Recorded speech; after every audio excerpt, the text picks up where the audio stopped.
এই মুহূর্তে দেগঙ্গার দিকে নজর রাখবো। শুভেন্দু অধিকারী বক্তব্য শুনুন।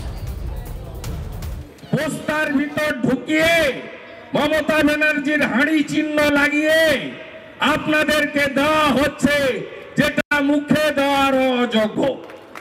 একইভাবে চালে কাঁকর, চালে পোকা, এই রকমের নিম্নমানের কাজ গোটা ভারতবর্ষে কেউ করেনি।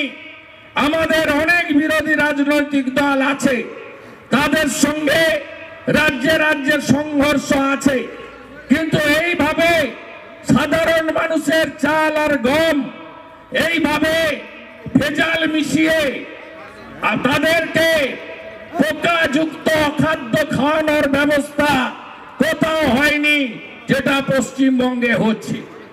এর সাথে সাথে ধান কেনার কেলেঙ্কারি। এবারে ধানের সহায়ক মূল্য ভারত সরকার ঠিক করেছে 2350 টাকা। এই ধান কেনার জন্য প্রত্যেক বছর 5000 কোটি টাকা অগ্রিম ভারত সরকার পশ্চিমবঙ্গ সরকারকে দেয়।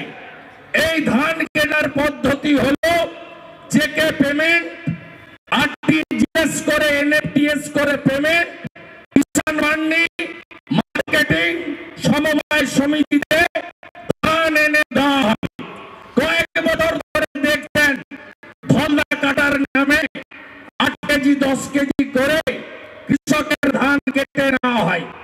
এবং সবচেয়ে বড় কথা, এগুলো দখল করে ইরিগেশনের জমি সমস্ত লোকেদের কাছ থেকে, এমনকি আমাদের জনজাতি এসটি পাওয়ার অফ অ্যাটর্নি করে জলের দামে জমিগুলো কিনে নিয়ে আজকে সেখানে মাতব্বরি করে শেষ করে দিচ্ছে।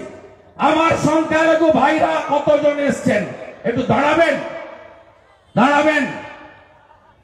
আমার মাইনরিটি ভাইরা, চাচারা, বন্ধুরা অনেকে এসছেন, অনেকে অনেকে, খুব ভালো লাগছে। আপনারা শুনে রাখুন, আমি হিন্দু, আমার ভগবান রাম, আমি জয় শ্রীরাম করব। আর আপনার রাম মানে কি জানেন? রাম রাজ্য, হাতে কাজ, পেটে ভাত, মাথায় ছাদ, এটাই হলো সুশাসন, এটাই হলো সুরক্ষা। নরেন্দ্র মোদীজি একটা স্কিম কোন একটা ধর্ম সম্প্রদায় দেখে করেননি।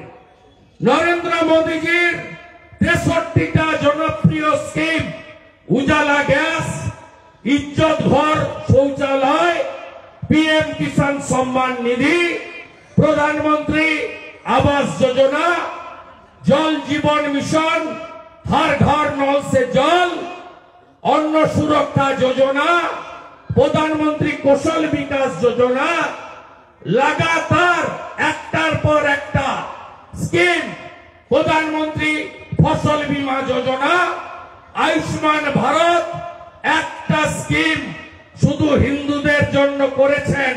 যদি দেখাতে পারেন আমি এই মঞ্চে কান ধরে উঠবোস করে দেব। দেখাতে পারবেন না, কারণ যারা রাষ্ট্রবাদী ভারত মাতা বন্দন করেন, বন্দে মাতরম বলেন, তাদের সঙ্গে বিজেপির কখনো বিরোধ নেই।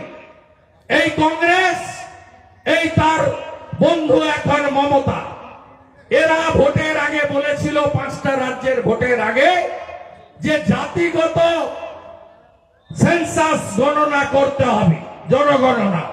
কারণ কি? কারণ হলো মুসলিমদের ভয় দেখিয়ে ভোটটা নেব, 30% রিজার্ভ, এখানে তো আরো বেশি 60% হবে দেগঙ্গায়।